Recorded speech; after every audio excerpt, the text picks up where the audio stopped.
Well, good morning, church. How are you today? You doing okay? We do this in our staff meetings. We do thumbs down, thumb sideways, thumb up. So how are you? Give me the dial there. Okay, I see a mix. What do you expect in a group this size? Wherever you're at, wherever your thumb's at today, we're so glad that you're here. If you're worshiping with us at Grace Slow or Grace 5 Cities, we are a multi-campus church. One church that meets on multiple campuses, and if you found us on the internet, if you were a new college student in our community, if you were walking by or were invited by a friend, whatever the case may be, thanks for joining us today. This fall at Grace Central Coast, we are studying the life of David together, and you haven't missed much. We're just getting going.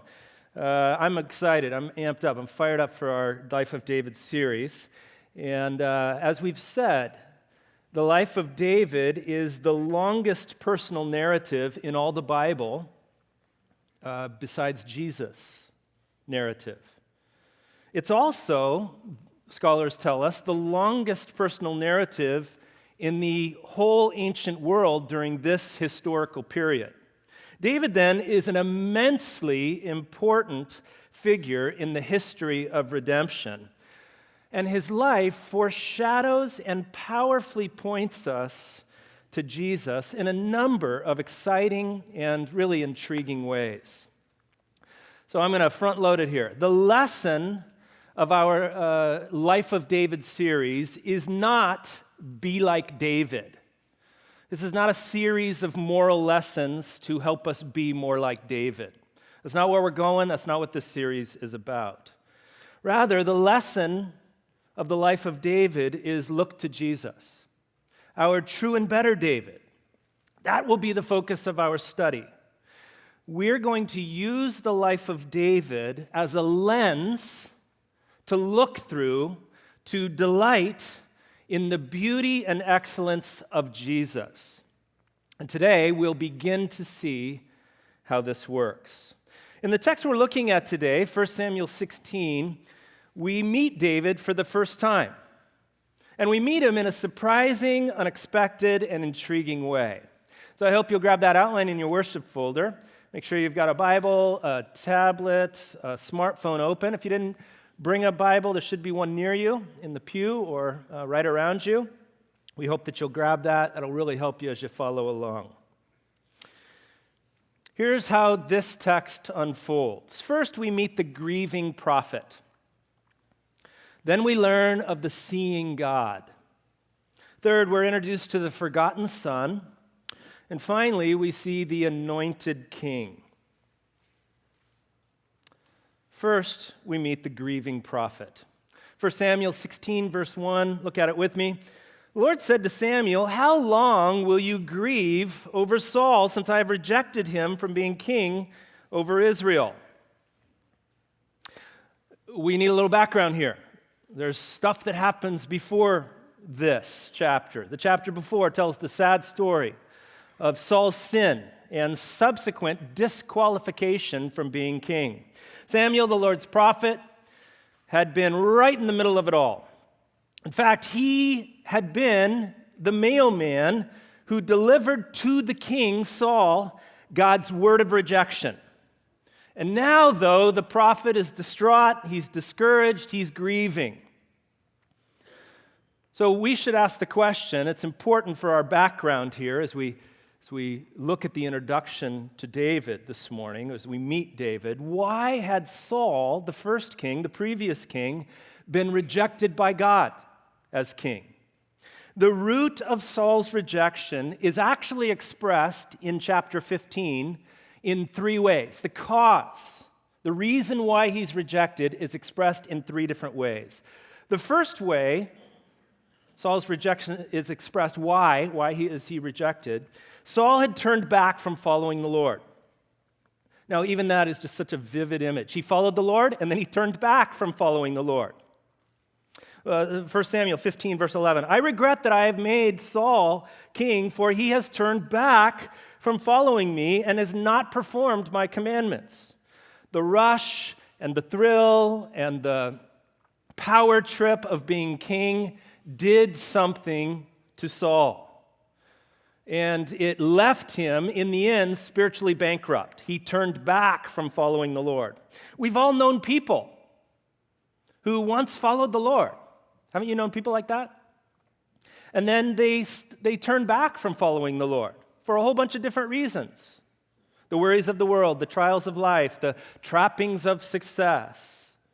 Whole bunch of stuff, whole bunch of reasons why people turn back from following the Lord. Haven't you known people like that? I can think of so many in my life.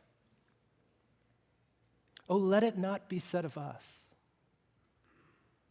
Are you going to be following the Lord from 5, 10, 15, 20, 50 years from now? Will you still be following the Lord? Make a decision now. Make a decision today. Let us learn from the sad example of Saul. Let it not be said of us that we turn back from following the Lord. The cause of Saul's rejection is expressed in a second way in 1 Samuel 15. Saul rebelled and did not obey the voice of the Lord. Saul had been explicitly told to kill the livestock of Amalek. As an instrument of the Lord's judgment, he was told to do this. But instead, he spared the best, he spared the fattest, and then Samuel the prophet comes to confront him, and he says, "What's this bleating of sheep that I hear?" And Saul quickly claims that he had spared the best and fattest of the flock as a sacrifice to the Lord. That's quick thinking on his part. I don't think that's why he did it, but that's what he says. And here is how Samuel responds. Has the Lord a great delight in burnt offerings and sacrifices? As in obeying the voice of the Lord? Behold, to obey is better than sacrifice, and to listen than the fat of rams. For rebellion is as the sin of divination, and presumption is as iniquity and idolatry. Because you have rejected the word of the Lord, he also has rejected you from being king.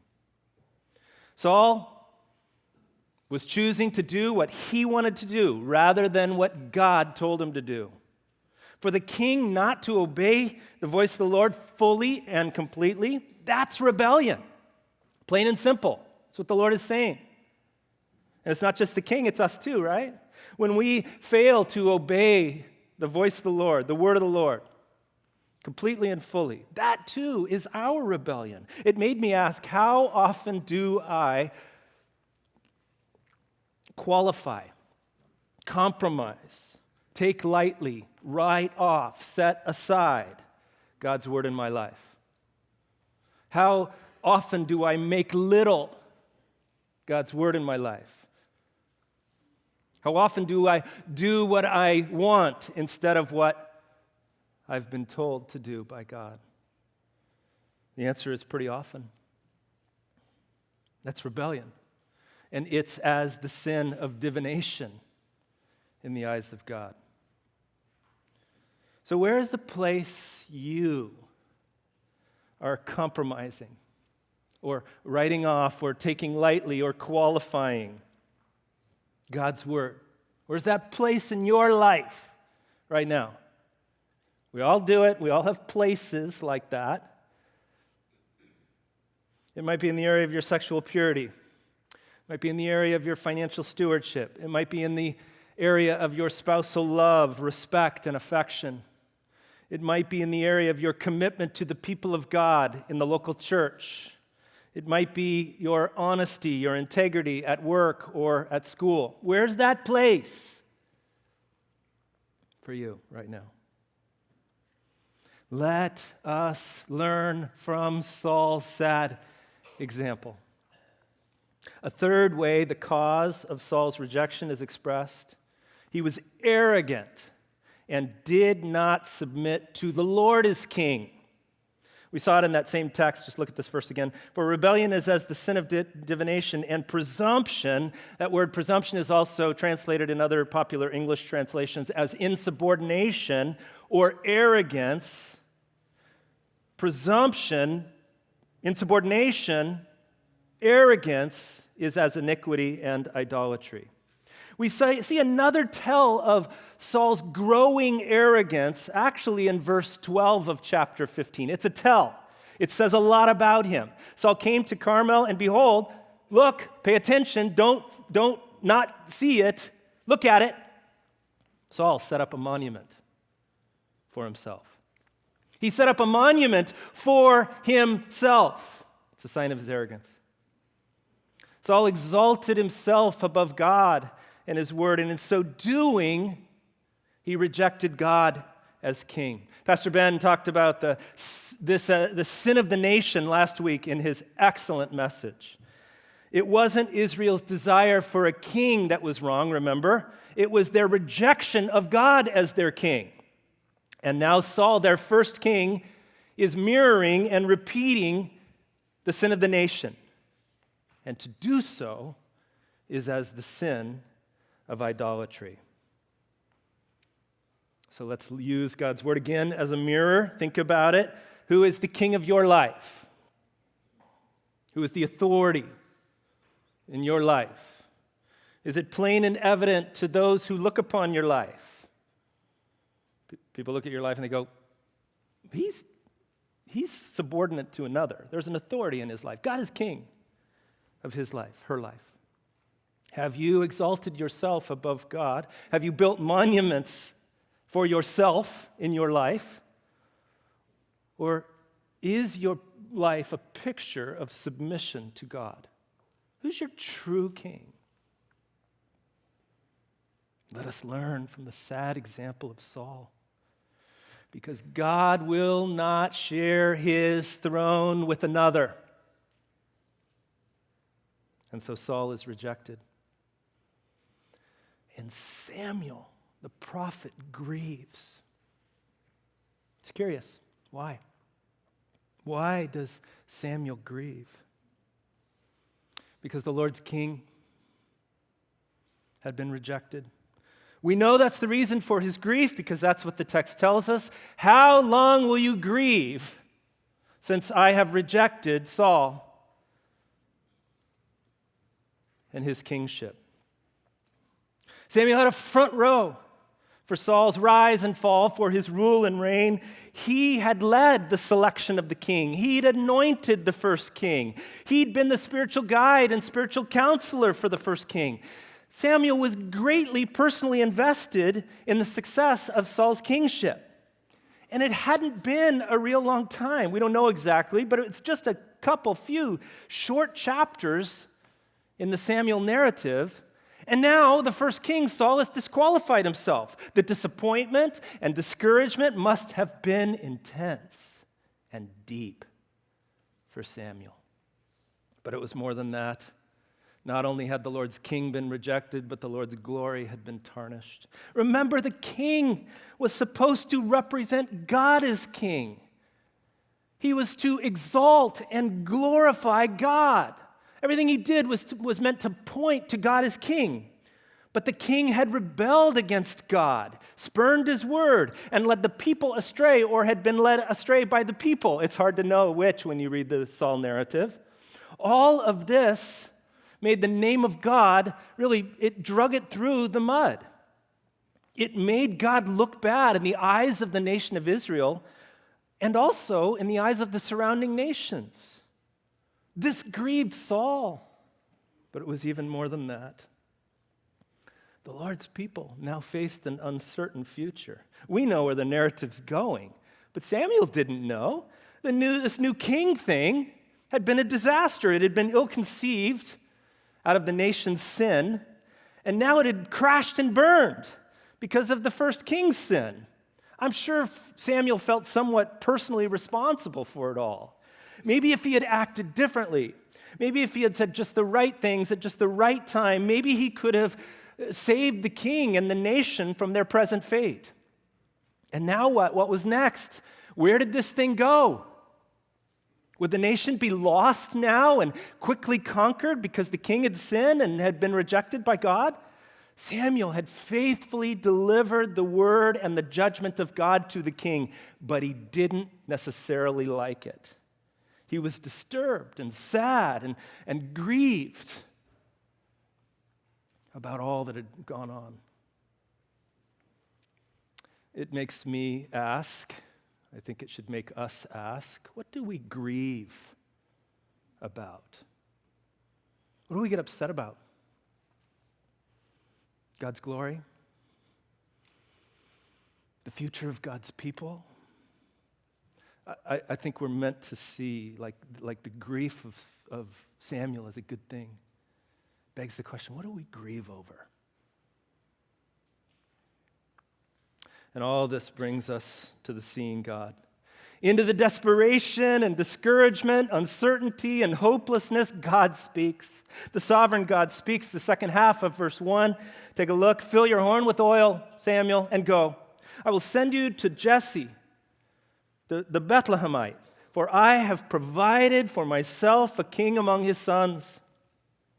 And it's an always relevant reminder for us. Be encouraged by it today.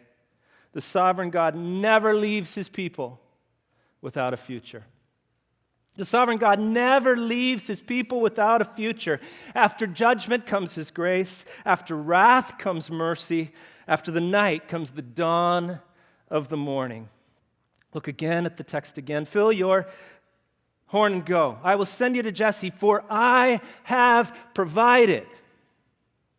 The Hebrew literally reads here, I have seen for myself a king. I have seen for myself a king. This word for see, you can't see it in the English, but it actually is used multiple times throughout this text. It's the glue that holds this text together. It's the centerpiece of the text, this idea of seeing. This is the God who sees. While Samuel can't see past the rejection of Saul, the sovereign God does. He not only sees a future for his people, but he acts to accomplish that future. The sovereign God sees a future and is always working to accomplish that future. And so he sends his prophet. He tells him where to go, to the house of Jesse of Bethlehem. He tells him what he's going to do. He's going to anoint a new king. But beyond that, he doesn't give him any more details. He doesn't tell him which son it will be. That detail will be shrouded in great mystery because the Lord intends not only to anoint a new king, but to teach his prophet a lesson along the way. Samuel recognizes that the errand is dripping with danger. For to anoint a new king while the old king still sat on the throne, that was treasonous. And the old prophet, the bold prophet, is now afraid.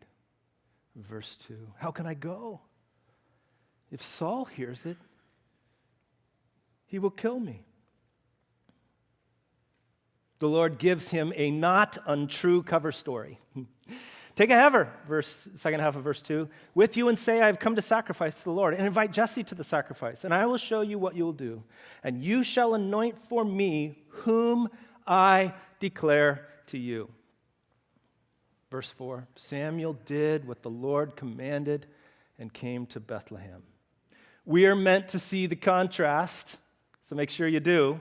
Saul the king does what he wants, but Samuel the prophet does what God commands, despite his own fear, despite the fact that he's shaking in his boots. We're meant to see the contrast. And it turns out Samuel's not the only one afraid. The elders of the city came to meet him trembling and said, do you come peaceably? And they had good reason to be afraid, because they were likely aware of the estrangement and the rift between the prophet and the king. The last thing they wanted was to get in the middle of this thing. And besides that, prophets usually came for one of two reasons, either to bless a community or to judge a community. And so they're like, whoa, the prophet's coming. Whoa, what's this mean? Do you come peaceably? And Samuel said, peaceably. I've come to sacrifice to the Lord. And so Samuel comes into the house of Jesse, and Jesse begins to parade his sons before him, before the prophet, one by one in the order of their birth. And it doesn't take long. Samuel sees the first. His name is Eliab. And he says he's taken with the first. I mean, he's like, whoop, got it, whoop. Verse 6, surely the Lord's anointed is before him. This guy's a stud.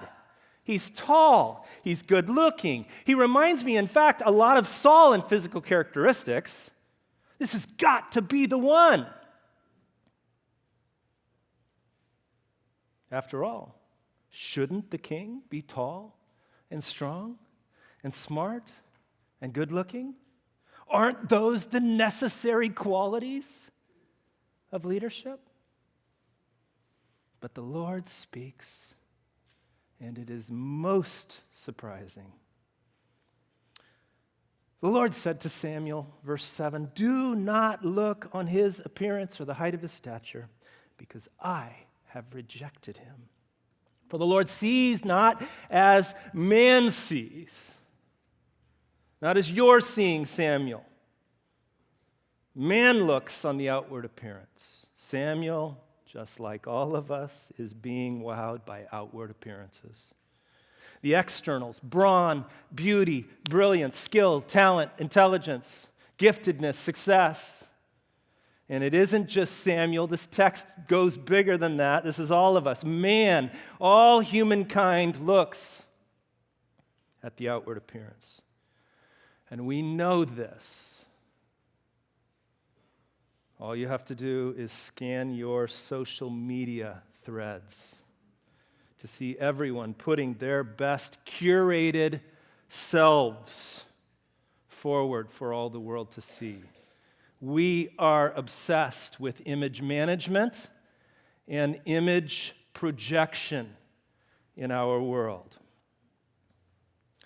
If they cared about outward appearances and physical characteristics back 3,000 years ago, how much more do we care about outward appearances, externals today? You and I, do you realize it? We are living in the most physically focused and obsessed culture and generation that the world has ever known.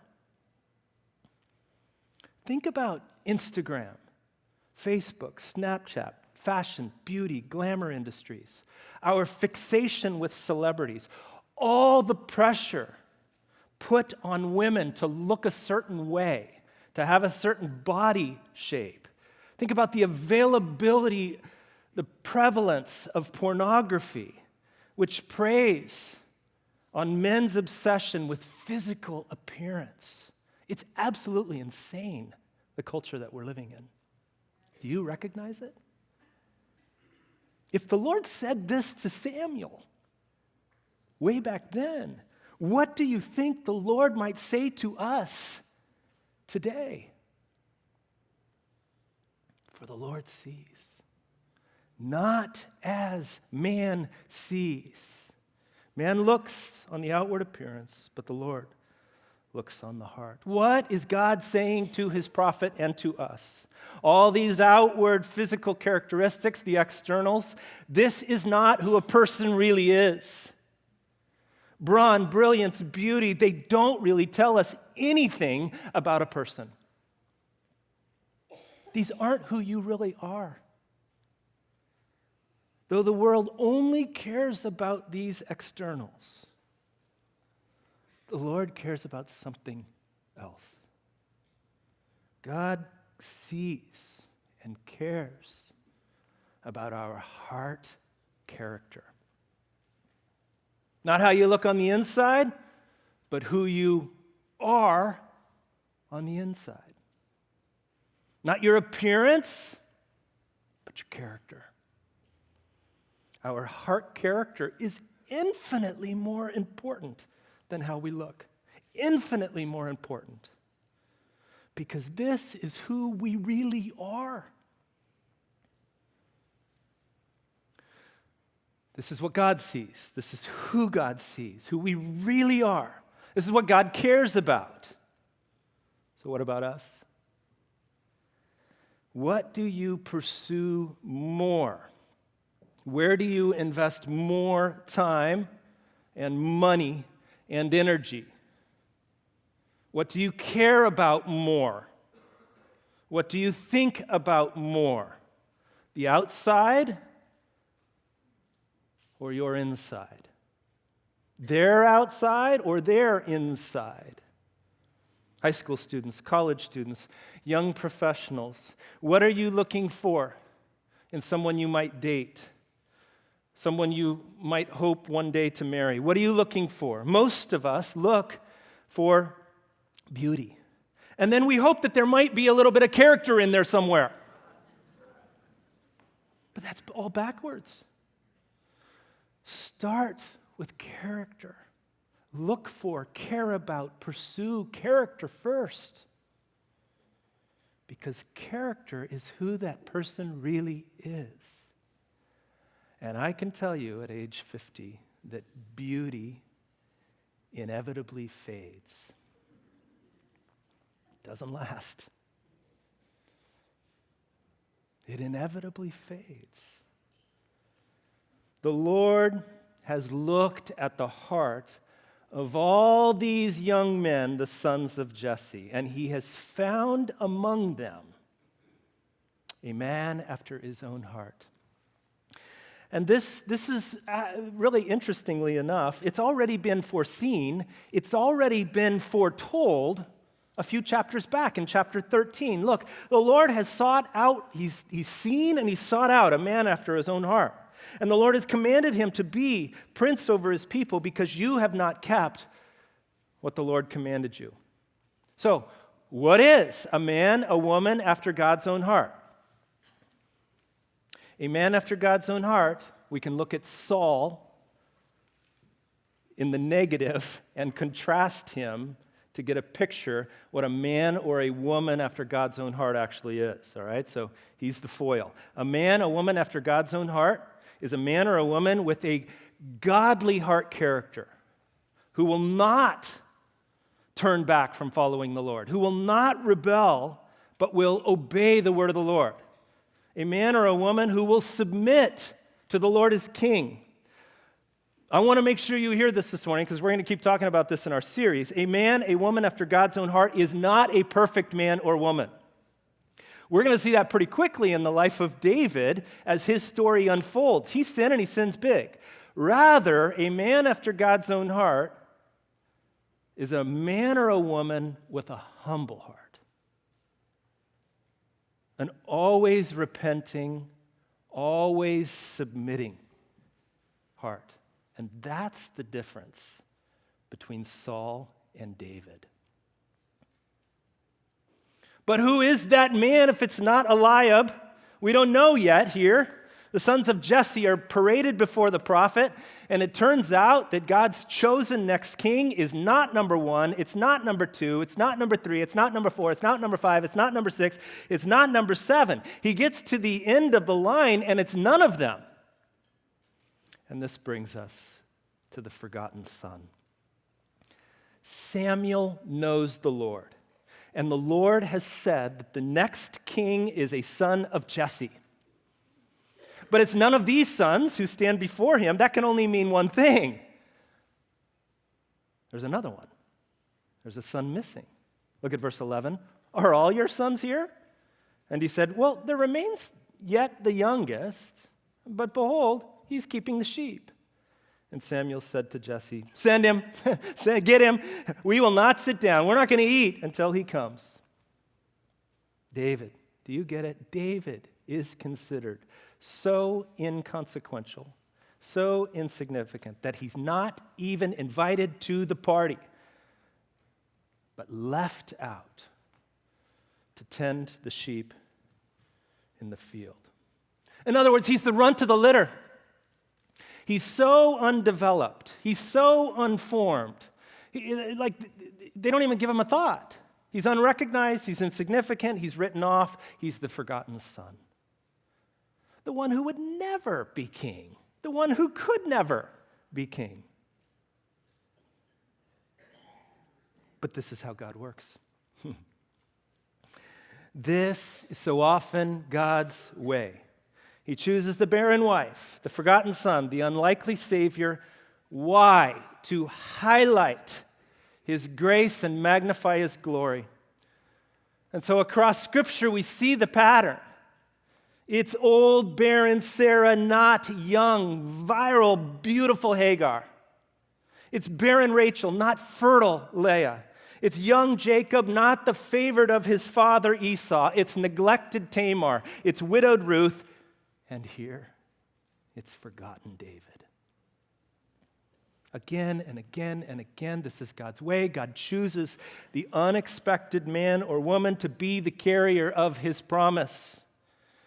This is God's way of turning the world's system on its head, but it's also his way of showcasing his glory and his grace. And it's not just the Old Testament. The Apostle Paul reminds us that it's us too. Do you know this text? It's one of my favorites. For consider your calling, brothers, sisters. Not many of you were wise according to worldly standards. Look around the room. Look at yourself. Not many of you were powerful. Not many were of noble birth. But God chose what is foolish in the world to shame the wise. God chose what is weak in the world to shame the strong. This is how God works. God chose what is low and despised in the world, even things that are not, to bring to nothing things that are. Why? So that no human being might boast in the presence of God. Because of him, you are in Christ Jesus. Because of God and his unfathomable grace, Jesus Christ became to us wisdom from God, righteousness, sanctification, redemption, so that, as it is written, let those who boast, what? The grieving prophet, the seeing God, the forgotten Son. And so we come lastly to the anointed King. Verse 12, and Jesse sent and brought him in. Now he was ruddy and had beautiful eyes and was handsome. And the Lord said, arise, anoint him, for this is he. And Samuel took the horn of oil and anointed him in the midst of his brothers. And the Spirit of the Lord rushed upon David from that day forward. And Samuel rose up and went to Ramah. Notice three quick things in these verses. First, David is chosen by God to fight for the people of God. This is what a king was for. This is what a king did. He was chosen by God to stand before God as king, to fight for the people on behalf, with them, for them, in front of them. Arise, anoint him. This is the one. This is my chosen. David is chosen by God to fight for the people of God. Second, David is empowered by God to accomplish the salvation of God. This is the way God always works. When he calls us, he equips us. When he gives us something to do, he's going to give us the power to do it. And the Spirit of the Lord rushed upon David from that day. He was anointed not just with oil, but with the Lord's Spirit to do the Lord's work. And thirdly, it's not noted in this text, but we're going to see it very quickly in texts that follow. And so I wanted to bring it in here at the end. David is trained by God in the wilderness of suffering. It is one of the most surprising, striking features of the story of David. He's anointed king here, but it will be, do you know this? It will be a decade and more before he is crowned as king. A decade! A decade! Between here and there, he will be driven into the wilderness of suffering. Extreme hardship, and multiple heartaches. This, too, is a biblical pattern, and we'll say more about it in our studies that follow. But right here, right now, stop. Pull the lens back now from the life of David. Does any of this sound vaguely familiar? It should. The forgotten son left out in the field with the sheep. The son chosen to fight for the people of God, to be their champion, to do what they can't do by themselves. The king empowered to accomplish the salvation of God's people. The king trained in the wilderness of suffering. Does any of that sound vaguely familiar? It should. The events of David's life forcefully foreshadow the events of Jesus' life. Do you see? Jesus is our true and better David. Therefore, because that's true, because David's life points us forward to a better David, Jesus, therefore the true lesson of this text and the whole story of David is not be like David. The true lesson of this text is not be like David, but rather fix your eyes on Jesus. So David is a lens through which we gaze upon the brilliance and beauty and excellence of Jesus. My wife was reading something by G.K. Chesterton this week, and she shared this quote, and I wanted to share it with you. It's super thought-provoking. Things must be loved first and improved afterwards. Let that sink in. I believe that's how the Bible works. That's how the gospel, the good news of God's grace in Jesus works. This explains why we must look through David to Jesus, our true and better David. How in the world do we learn to see beyond outward appearances like God sees? Not on the outside, but how do we learn to look and value the heart character? How do we become men and women after God's own heart? How can we do that? By trying harder? Through a 12-step program? 6 steps to be a man and woman after God's own heart? I don't think so. I don't think that works.